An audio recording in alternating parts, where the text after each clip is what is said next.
ఈరోజు రాష్ట్ర ప్రభుత్వం రాష్ట్రంలోని ప్రతి పేదవాడికి ఒక ఇల్లు, ఒక స్థలము ఇవ్వాలనే సంకల్పంతో పనిచేస్తుందని చెబుతుంది.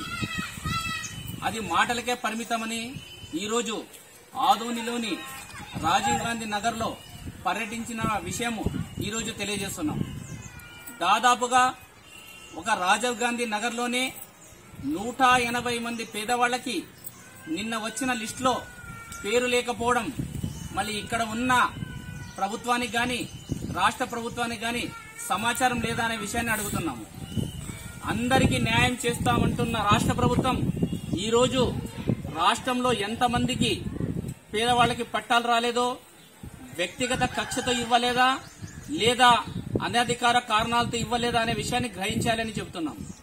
ఒక్క ఆదోనిలో ఒక రాజీవ్ గాంధీ నగర్లోనే 180 మందికి పట్టాలు రాలేదంటే ఇందులో ప్రభుత్వ అధికారుల నిర్లక్ష్యమా లేదా రాష్ట్ర ప్రభుత్వము ఏదైనా కారణంతో ఇవ్వలేదా అనే విషయాన్ని తెలపాలని మేము డిమాండ్ చేస్తున్నాం.